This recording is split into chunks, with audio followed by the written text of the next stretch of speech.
Hello friends, welcome to English கற்றுக்கலாம். நாம் இன்றைக்கி வீடியோவில் நம்ம ஒவ்வொரு நாளும் பேசக்கூடிய தமிழ் வாக்கியங்களை இங்கிலீஷில் எப்படி பேசலாம்னு சொல்லி நம்ம கற்றுக்க போகிறோம். நிறைய தமிழ் வாக்கியங்களை இந்த வீடியோவில் நீங்கள் கற்றுக்க போகிறீங்க. மறக்காமல் நீங்கள் என் கூட சேர்ந்து பின்னாடி ப்ராக்டிஸ் பண்ணிக்கிட்டே வாங்க. நான் ஒவ்வொரு தமிழ் வாக்கியங்களையும் நான் தமிழில் சொல்லி அதை இங்கிலீஷில் சொல்லும் பொழுது நீங்களும் என் கூட சேர்ந்து ப்ராக்டிஸ் பண்ணுங்கள். இந்த சேனல் இப்போதான் நீங்கள் ஃபர்ஸ்ட் டைமாக பார்க்குறீங்க அப்படின்னா சேனலை சப்ஸ்கிரைப் பண்ணி வச்சுக்கோங்க. வீடியோ உங்களுக்கு பிடிச்சிருந்துச்சு அப்படின்னா மறக்காமல் லைக் பண்ணுங்கள். நாம் பார்க்க போகிற ஃபர்ஸ்ட் சென்டென்ஸ் என்ன அப்படின்னா, எனக்கு தெரியப்படுத்தவும். நம்ம கண்டிப்பாகவே இந்த வார்த்தையெல்லாம் நம்ம டெய்லியுமே பேசுவோம் இல்லையா? எனக்கு ஒரு விஷயத்தை நீங்கள் சொல்லுங்கள் அப்படின்னு நம்ம சொல்லுவோம் இல்லையா? எனக்கு ஒரு விஷயத்தை தெரியப்படுத்துங்க, எனக்கு ஒரு விஷயத்தை தெரியப்படுத்தவும். இதை நம்ம எப்படி இங்கிலீஷில் சொல்லலாம் அப்படின்னா, ப்ளீஸ் லெட் மீ நோ, எனக்கு தெரியப்படுத்தவும். நெக்ஸ்ட் ஒன், நான் உன்னுடன் பேச வேண்டும். இது நம்ம எப்படி சொல்லலாம் இங்கிலீஷில் அப்படின்னா, I want to talk with you, நான் உன்னுடன் பேச வேண்டும். நெக்ஸ்ட் ஒன், தைரியமாக முடிவெடுங்கள். இந்த சென்டென்ஸை நம்ம எப்படி இங்கிலீஷில் சொல்லலாம் அப்படின்னா, டிசைட் பிரேவ்லி, தைரியமாக முடிவெடுங்கள். நெக்ஸ்ட் ஒன், நேர்மையாக வாழ். இதை எப்படி நம்ம இங்கிலீஷில் சொல்லலாம் அப்படின்னா, லிவ் ஹானஸ்ட்லி, நேர்மையாக வாழ். நெக்ஸ்ட் ஒன், பணிவாக பேசு.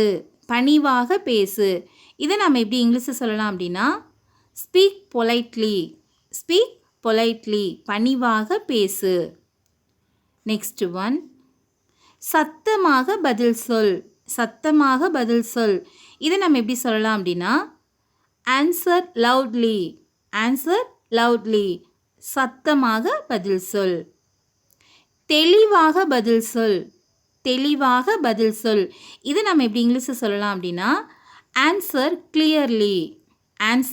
கிளியர்லி, தெளிவாக பதில் சொல். நெக்ஸ்ட் ஒன், பொறுமையாக பதில் சொல். இதை நம்ம எப்படி சொல்லலாம் அப்படின்னா, ஆன்சர் பேஷண்ட்லி, பொறுமையாக பதில் சொல்.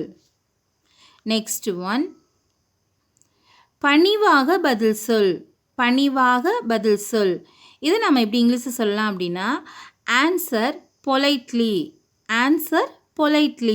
பணிவாக பதில் சொல். வேகமாக பதில் சொல். இதை நம்ம எப்படி இங்கிலீஷில் சொல்லலாம் அப்படின்னு மறக்காமல் நீங்கள் கமெண்ட் பாக்ஸில் ஆன்சர் பண்ணுங்கள். நெக்ஸ்ட் ஒன், சுயநலமாக வாழாதே. இதை நம்ம எப்படி சொல்லலாம் அப்படின்னா, டோன்ட் லிவ் செல்ஃபிஷ்லி, சுயநலமாக வாழாதே. நெக்ஸ்ட் ஒன், எதுவும் நடக்கலாம். இந்த சென்டென்ஸை நம்ம எப்படி சொல்லலாம் அப்படின்னா, எனிதிங் கேன் ஹேப்பன், எதுவும் நடக்கலாம். நெக்ஸ்ட் ஒன், அதை என்னால் மறக்க முடியாது. இதை நம்ம எப்படி சொல்லலாம் அப்படின்னா, ஐ காண்ட் ஃபர்கெட் இட், அதை என்னால் மறக்க முடியாது. நெக்ஸ்ட் ஒன், என்னை பேசவிடு. லெட் மீ ஸ்பீக், என்னை பேசவிடு. நெக்ஸ்ட் ஒன், நான் வீட்டில் இருக்கிறேன். இதை நம்ம எப்படி சொல்லலாம் அப்படின்னா, ஐ ஆம் அட் ஹோம், நான் வீட்டில் இருக்கிறேன். நெக்ஸ்ட் ஒன், நான் அதை கவனித்தேன். இதை எப்படி சொல்லலாம் அப்படின்னா, I noticed that, நான் அதை கவனித்தேன். நெக்ஸ்ட் ஒன், நீ அடிக்கடி மறந்துடுற. நம்ம சொல்லுவோம் இல்லையா, நீ அடிக்கடி மறந்துடுற ஒரு விஷயத்தை அப்படின்னு நம்ம சொல்லுவோம் இல்லையா? இதை எப்படி இங்கிலீஷில் சொல்லலாம் அப்படின்னா, you often forget, நீ அடிக்கடி மறந்து விடுகிறாய். நெக்ஸ்ட் ஒன், பயப்படுவதற்கு ஒன்றுமில்லை.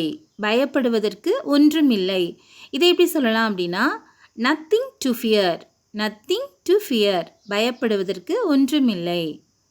நெக்ஸ்ட் ஒன், வேறொன்றும் இல்லை, வேறொன்றும் இல்லை. இதை எப்படி சொல்லலாம் அப்படின்னா நத்திங் எல்ஸ், நத்திங் எல்ஸ், வேறொன்றும் இல்லை.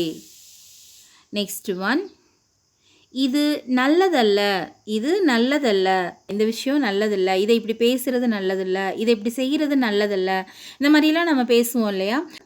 இது நல்லதல்ல, இந்த தமிழ் வாக்கியத்தை நம்ம எப்படி இங்கிலீஷில் சொல்லலாம் அப்படின்னா it's not good, it's not good, இது நல்லதல்ல. நெக்ஸ்ட் ஒன், வாய்ப்பை நழுவ விடாதே, வாய்ப்பை நழுவ விடாதே. நம்ம கண்டிப்பாகவே சொல்லுவோம், நமக்கு நல்ல ஒரு சான்ஸ் கிடச்சிருக்கு அப்படின்னா அதை மிஸ் பண்ணிடாத அப்படின்னு நம்ம சொல்லுவோம் இல்லையா.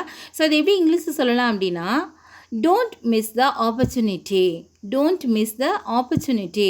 ஆப்பர்ச்சுனிட்டி அப்படின்னா வாய்ப்பு அப்படின்னு அர்த்தம். ஸோ அதை நழுவ விடாதே அப்படின்னு நம்ம சொல்கிறதுக்கு டோன்ட் மிஸ் த ஆப்பர்ச்சுனிட்டி அப்படின்னு சொல்லணும். நெக்ஸ்ட் ஒன், என்னை புறக்கணிக்காதே, என்னை புறக்கணிக்காதே. இதை நம்ம எப்படி இங்கிலீஷில் சொல்லலாம் அப்படின்னா don't ignore me, don't ignore me. Ignore அப்படின்னா புறக்கணிப்பு அப்படின்னு அர்த்தம். டோன்ட் இக்னோர்னா புறக்கணிக்காதே, மீ அப்படின்னா என்னை அப்படின்னு அர்த்தம். ஸோ என்னை புறக்கணிக்காதே அப்படிங்கிற தமிழ் வாக்கியத்தை நம்ம இங்கிலீஷில் டோன்ட் இக்னோர் மீ அப்படின்னு சொல்லணும். நெக்ஸ்ட் ஒன், உன் கோபத்தை கட்டுப்படுத்து, உன் கோபத்தை கட்டுப்படுத்து. இதை எப்படி சொல்லலாம் அப்படின்னா control your anchor, control your anchor, உன் கோபத்தை கட்டுப்படுத்து. நெக்ஸ்ட் ஒன், புத்திசாலியாக இரு, புத்திசாலியாக இரு. இதை நம்ம எப்படி சொல்லலாம் அப்படின்னா பி ஸ்மார்ட், பி ஸ்மார்ட், புத்திசாலியாக இரு. நெக்ஸ்ட் ஒன், வதந்தியை பரப்பாதே, வதந்தியை பரப்பாதே. இதை நம்ம எப்படி சொல்லலாம் அப்படின்னா don't spread rumours, don't spread rumours. Rumour அப்படின்னா வதந்தி அப்படின்னு அர்த்தம். டோன்ட் ஸ்ப்ரெட் ரூமர்ஸ் அப்படின்னு சொல்லணும், வதந்தியை பரப்பாதே. பிடிவாதமாக இருக்காதே, பிடிவாதமாக இருக்காதே. இதை நம்ம இங்கிலீஷில் don't be adamant, don't be adamant அப்படின்னு சொல்லணும், பிடிவாதமாக இருக்காதே. ஃபைனலாக உங்களுக்கு 2 ஹோம்ஒர்க்கு. நான் வீட்டில் இல்லை, நான் வீட்டில் இல்லை. நம்ம ஃபர்ஸ்டே நான் வீட்டில் இருக்கிறேன் அப்படிங்கிற தமிழ் வாக்கியத்துக்கு இங்கிலீஷில் எப்படி சொல்லணும்னு நம்ம படித்தோம். ஸோ நான் வீட்டில் இல்லை அப்படின்னு சொல்லும் பொழுது நாம் அதை எப்படி இங்கிலீஷில் சொல்லலாம்னு நீங்கள் கமெண்ட் பாக்ஸில் சொல்லுங்கள். நெக்ஸ்ட் ஒன், நான் அதை கவனிக்கவில்லை, நான் அதை கவனிக்கவில்லை. நம்ம ஏற்கனவே நான் அதை கவனித்தேன் அப்படிங்கிற சென்டென்ஸுக்கு நம்ம இங்கிலீஷில் எப்படி சொல்லணும்னு சொல்லி நம்ம படித்தோம். நான் அதை கவனிக்கவில்லை அப்படின்னு சொல்லும் பொழுது அதை எப்படி இங்கிலீஷில் சொல்லலாம்னு சொல்லி கமெண்ட் பாக்ஸில் நீங்கள் ஆன்சர் பண்ணுங்கள். இந்த வீடியோ உங்களுக்கு கண்டிப்பாகவே ரொம்ப ரொம்ப யூஸ்ஃபுல்லாக இருந்திருக்கும்னு நான் நம்புகிறேன். ஸோ வீடியோஸ் தொடர்ந்து பாருங்கள், நிறைய தமிழ் வாக்கியங்களை இங்கிலீஷில் எப்படி பேசுகிறதுன்னு சொல்லி கற்றுக்கோங்க. தேங்க்யூ ஃப்ரெண்ட்ஸ், தேங்க்ஸ் ஃபார் வாட்சிங்.